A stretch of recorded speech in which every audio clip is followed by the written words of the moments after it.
So what's up guys mga ka-rider. So ito nga mag change oil tayo kay KLX 140RF. And ngayon mga ka-rider, kakailanganin lang natin ng ito pangsalo sa oil sa old oil natin. And then dalawang bagong oil engine oil. Ginagamit ko is yung Motul. Yan mga ka-riders, 10W40. Then bagong filter, oil filter. Size nito is same sa Barako 175. And then dalawang tools. Ito lang kailangan natin, 17mm. Then sa filter, kakailanganin natin ng 8mm. Ayan mga ka-rider. So let's go.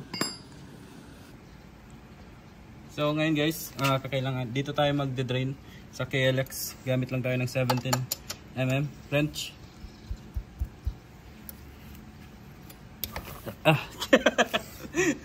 Mali. So, cut ko na. So ito na, naluwagan na natin, then tanggalin na natin yung tornilyo. Yan.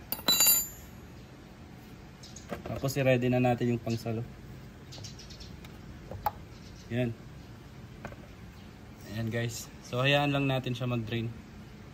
So as you can see, yung oil drain washer natin is mukhang okay pa naman. Pag nakita nyo yung ipit na to or warak na, need nyo itong palitan. Pwede kayong makahanap nito sa mga auto shop. Ayan, pwede kayong magtanong doon kung meron silang tanso. Basta hindi yung bakal guys, kasi matigas yun. Sa oil drain washer natin, kailangan natin yung malambot lang na washer para pag inipit natin or pag kinabit na natin sa makina is mapipit-pit siya guys. Ayan. So this one, okay pa naman to. Now, habang dinidrain natin yung oil, tanggalin naman natin yung filter ng KLX. So dito lang siya sa sa right side ng engine. Ito siyang pabilog na may tatlong tornilyo, 8mm. So tanggalin lang natin.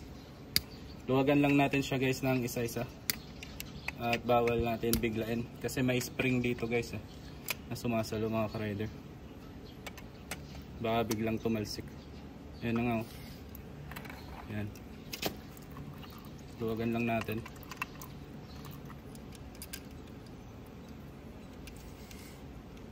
Yan. So ito yung seal. Kasi ito yung spring na sinasabi ko guys. Yan, baka tumalsik at di nyo mapansin. At di nyo may balik. So ito yung filter ng motor.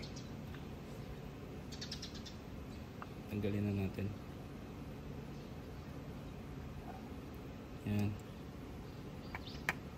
Ito siya. Sobrang dumi na. So need na natin itong i-dispose at palitan ng bago. So before natin kabit, lagyan muna natin ng oil sa loob. Para all goods na siya. Para hindi siya tuyo. Pag pinaandar na. Para basa na siya guys.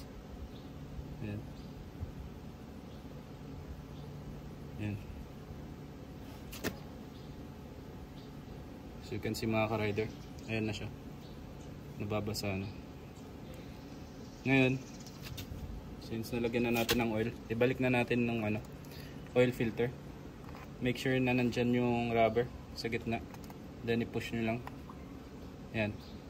Pag naramdaman nyo na parang may nag-pop, yun na yun, nasa pwesto na siya. And then ibalik na natin yung cover. Ito siya. So we make sure lang yung arrow is nasa taas pag binalik natin. Then yung spring is nasa gitna. And then ilagay na natin yung mga tornilyo niya isa-isa. So yun na guys. Higpitan na natin siya. Yung mga excess oil na nakakabit dyan. Ayan. Tapos punasan na natin.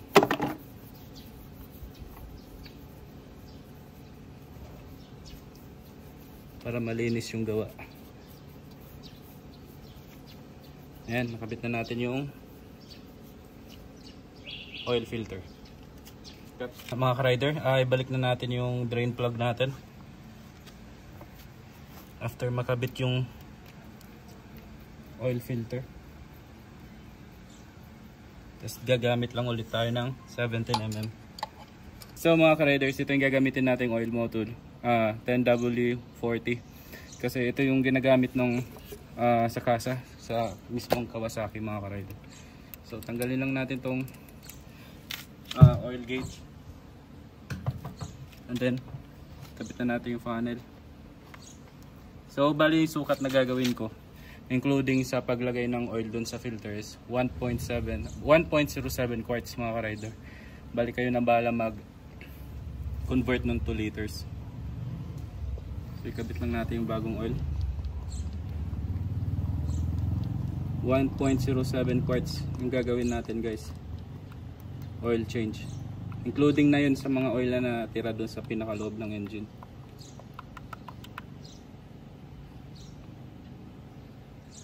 So ayan, naka 1 liter na tayo. And then magdadagdag lang tayo ng konti, hindi masyado.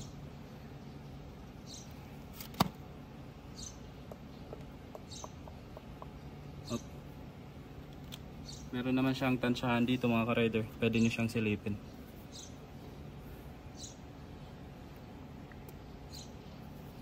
Ayan. So tanggalin natin yung funnel.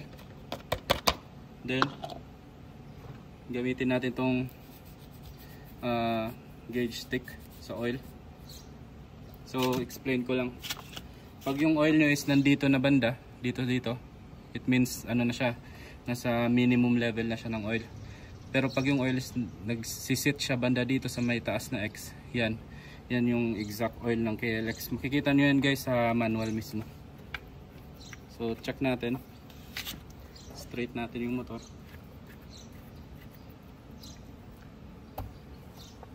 Then open natin.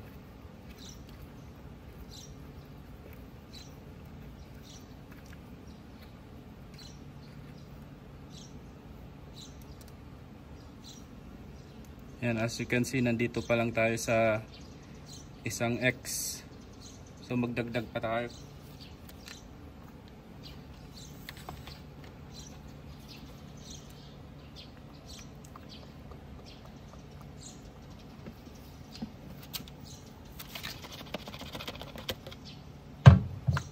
Yan.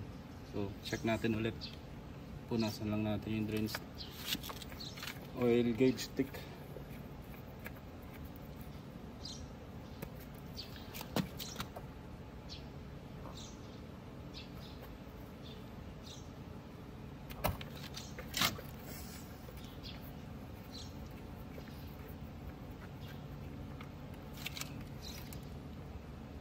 Ayan.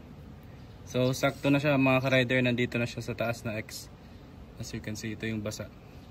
So sakto na yung level ng oil natin at pwede na natin ibalik lahat. So higpitan lang natin tong drain, yung gauge, oil gauge stick. And then kunin natin yung degreaser natin para malinis yung gawa.